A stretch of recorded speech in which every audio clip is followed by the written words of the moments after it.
आपल्याकडून साठेगताचा करार भंग झाला असे होऊ नये यासाठी काय करावे। नमस्कार, मी आपला वकील मित्र ॲडव्होकेट विशाल गावडे, कोर्ट कचेरी या यूट्यूब चॅनलवर आपले स्वागत आहे। चला, दोन व्यक्तीमध्ये रजिस्टर साठेगताचा दस्त होतो। त्यामध्ये उदाहरणार्थ 1 महिन्याची खरेदी करण्याची मुदत ठरली जाते। महिना संपत येतो, परंतु खरेदीदार टाळाटाळ करतो। खरेदी घेणाऱ्याला मुदत संपण्याची भीती निर्माण होते। या परिस्थितीमध्ये आपण मुदत संपण्याच्या आधी काही दिवस खरेदीदारांना तो टाळाटाळ करीत असेल तर रजिस्टर पोस्टाने लेखी स्वरूपात नोटीस देऊन त्यावेळेस खरेदी खत करून घेण्यास रजिस्टर कार्यालयामध्ये हजर राहत आहोत। तुम्ही त्या ठिकाणी हजर राहून खरेदी खत नोंदवून द्या, उर्वरित पैसे घ्या अशी नोटीस पाठवणे आवश्यक असते। तसेच सब रजिस्टर यांच्याकडील साठेगताच्या दस्ताची प्रत जोडून तुम्ही त्या दिवशी रजिस्टर कचेरीत हजर आहात असा अर्ज देऊन त्याची पोच घ्यावी। हुकुमनाम्याची अंमलबजावणी करण्याच्या अर्जामध्ये हुकुमनामा करणाऱ्या न्यायालयाला अधिकार क्षेत्र नव्हते असा वाद उपस्थित करता येतो का? नमस्कार, मी आपला वकील मित्र विशाल गावडे, कोर्ट कचेरी या यूट्यूब चॅनलवर आपले स्वागत आहे।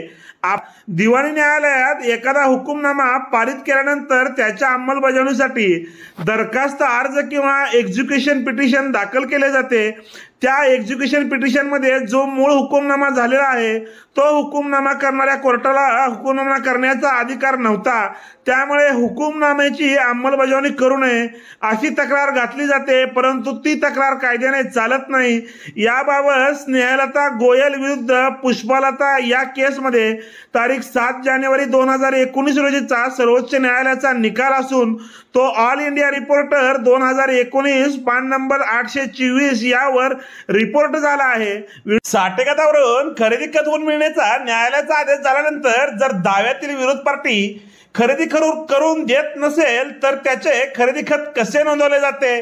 नमस्कार, मी आपला वकील मित्र ॲडव्होकेट विशाल गावडे। कायद्याचं म्हणजे तुमच्या फायद्याचं बोलूया। एखादी व्यक्ती आपल्याला सब रजिस्ट्रार कचेरीमध्ये साठेगत लिहून देते, परंतु मुदतीत खरेदी खत करून देत नाही। त्यावेळी कोर्टात खरेदी खत होऊन मिळण्याचा दावा दाखल केला जातो। त्याची सुनावणी होऊन विरुद्ध पार्टीने खरेदी खत नोंदवून द्यावे असा आदेश होतो, परंतु त्या मुदतीत खरेदी खत करून दिले नाही तर हुकुमनाम्याच्या अंमलबजावणीसाठी कोर्ट अर्ज करावा लागतो। त्या अर्जामध्ये उर्वरित रक्कम भरून न्यायालयात स्वतः नाजर कोर्ट प्रतिनिधी म्हणून खरेदीदार म्हणून सब रजिस्ट्रार कचेरीत हजर राहतात व खरेदी खत करून दिले जाते। त्या खरेदी खताच्या आधारे मिळकतीच्या उतार्यावर नोंद सुद्धा होते।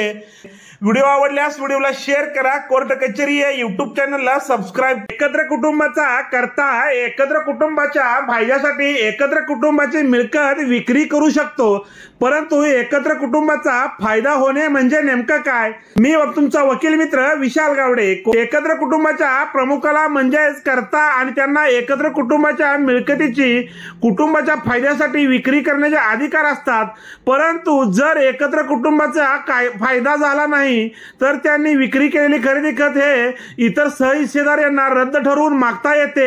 उदाहरणार्थ, कुटुंबाच्या कर्त्याने जर त्यांच्या इतर मित्रांसोबत एक भागीदारीमध्ये व्यवसाय सुरू केला, त्या व्यवसायामध्ये नुकसान झाले, त्या नुकसानीच्या भरपाईसाठी एकत्र कुटुंबाची मिळकत विक्री केली तर ते खरेदी खत बेकायदेशीर ठरवून मागता येतो। जर एकत्र कुटुंबाचं शेत जमिनीमध्ये डेव्हलपमेंट केली व शेती नुकसानीत गेली व कर्ज फेडण्यासाठी जमीन विक्री केली व कर्ज फेडले तर कुटुंबाचा फायदा झाला असे म्हणता येते व ते खरेदी खत कायदेशीर ठरते।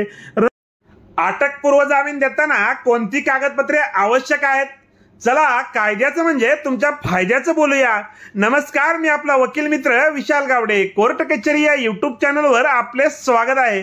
माननीय न्यायालयाने आरोपीला अटकपूर्व जामीन मंजूर केल्यानंतर criminal manual chapter 1 paragraph number 14 प्रमाणे तपास अधिकारी यांच्या नावाने जामिनासाठी स्वतंत्र अर्ज देणे आवश्यक आहे। एक फॉर्मचा नमुना दिलेला आहे असून त्या नमुन्याप्रमाणे अर्ज व प्रतिज्ञापत्र, ज्याला शपथपत्र असे म्हटले जाते, ते द्यावे लागते। सोबत जामीन बॉन्ड द्यावा लागतो। त्यासोबतच ओळखीसाठी जामीनदाराचे पासपोर्ट शासकीय ओळखपत्र, आधार कार्ड, जामीनदाराचे 2 पासपोर्ट फोटो यापैकी जे असतील ते पुरावे द्यायला, तसेच जामीनदाराच्या मालमत्तेचा सही शिक्क्याचा उतारा देणे बंधनकारक आहे. तसेच आरोपीचे ओळखपत्र व आरोपीचा फोटो, दोघांचा मोबाईल नंबर हे देणे बंधनकारक आहे. 2 तालुक्यात किंवा 2 जिल्ह्यात जमीन किंवा जागा असतील, दोन्ही बाबत एकत्र वाटपासाठी दावा करता येईल का? तो कोणत्या कोर्टात करावा लागेल? नमस्कार, मी आपला वकील मित्र विशाल गावडे. अनेक वेळा एकत्र कुटुंबाच्या मिळकती या वेगवेगळ्या तालुक्यामध्ये असतात किंवा वेगवेगळ्या जिल्ह्यामध्ये सुद्धा असतात. त्या जमिनी किंवा जागा या काही ठिकाणी जास्त व काही ठिकाणी कमी असतात. बऱ्याच वेळा असा गैरसमज आहे की ज्या ठिकाणी जास्त मिळकत आहे त्या न्यायालयामध्ये वाटपाचा दावा करावा लागतो, परंतु अशी कोणतीही तरतूद नाही. वाटपाचा दावा हा ज्या ठिकाणी मिळकत आहे त्यापैकी कोणत्याही एका न्यायालयामध्ये करता येतो, परंतु जर त्या मिळकतीबाबत फक्त हक्क ठरवून मिळण्याचा दावा करावायचा असल्यास त्यावेळी मात्र ज्या त्या ठिकाणी दावे करावे लागतात. उदाहरणार्थ, एखादी मिळकत आमच्या मालकीची आहे असा दावा जर वेगवेगळ्या ठिकाणी असलेल मिळकतीबाबत करावायचा असल्यास तो दावा मात्र त्या त्या न्यायालयामध्ये करावा लागतो. व्हिडिओ 7/12च्या उतार्यावर नाव कधी लागत नाही. नमस्कार, मी आपला वकील मित्र विशाल गावडे. कोर्ट कचेरी या यूट्यूब चॅनलवर आपले स्वागत आहे. आपण जर चॅनलवर नवीन असाल तर चॅनलला सबस्क्राईब करा, बाजूचे बेल आयकॉनचे बटन दाबा व म्हणजेच पुढच्या व्हिडिओचे नोटिफिकेशन आपल्याला येईल. आणि व्हिडिओ आवडल्यास व्हिडिओला शेअर करा. चला, कायद्याचं म्हणजेच तुमच्या फायद्याचं बोलूया. 7/12च्या उतार्यावर नाव हे फक्त कायद्यामध्ये नमूद केल्याप्रमाणे हक्क निर्माण झाल्यानंतरच लागते किंवा कोणतेही रजिस्टर दस्ताने स्थावर मिळकतीचे कायदेशीररित्या हस्तांतर झालेले असेल तरच 7/12च्या उतार्यावर नाव लागते. 2 व्यक्तीने 100 रुपयाच्या स्टॅम्पवर करारपत्र करून मिळकत खरेदी विक्री केली असल्यास नाव लागत नाही. तसंच नोटरी दस्त करून जमीन डायरेक्ट खरेदी दिलेली असेल तरी उतार्यावर नाव लागत नाही. 100 रुपयापेक्षा जास्त मोबदल्याची कोणतीही स्थावर मिळकत खरेदी विक्री करण्याची असल्यास ते सब रजिस्ट्रार यांच्या कार्यालयात स्टॅम्प ड्युटी भरून नोंदणी करावी लागते. त्यानंतर